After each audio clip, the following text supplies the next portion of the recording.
Hello and welcome to day 36 of the 1000 days of no code challenge. In the previous two sessions, we saw how do we align elements in column and row layout. Today, we will see how can we align the elements based on the parent element. Without wasting much time, let's get started. Now to understand align to parent, let me delete this. Let me go to this particular group. I'll change this to align to parent, and I'm going to change the container layout from row to align to parent. Let's understand this by making this as 700 is to 700. Okay, I'm also getting this to center, and I'm going to the parent element and making this to center. Right? We've got 6 buttons added. When I click on button 1, you can see that this is on the left top of the parent element. Now when I go to button 2, it is on the right top of the parent element. Button 3 is in the left center and button 4 is at the right center.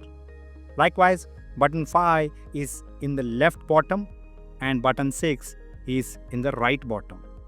Right? So if I go to button 3 and say center, it will come to the center based on the parent element. If I go to button 5 and select this one, it will come in the center bottom of the parent element. Now if I go to button 6 and say center top, it will go to the center top, right?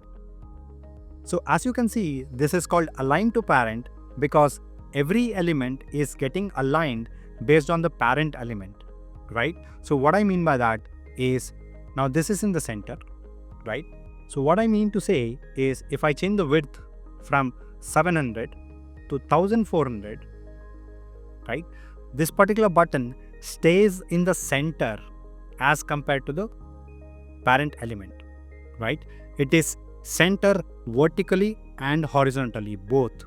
Now unlike row or column, you do not have any container alignment in this particular case because every element is already aligned based on the parent element. In the next video, we will understand what is vertical alignment, and there is also a concept called horizontal alignment. We will understand that. I hope this was simple. With that, we have understood how do we align the elements in column, row, and align to parent. Fixed layout is something that we will rarely use. So, practice all the 3 of them and see which one fits the best for your design requirements. We will keep exploring a lot of things in the coming days. For tomorrow, we will be covering vertical and horizontal alignment and also understand the width and the height adjustments so that we can make responsive apps. See you in the next one.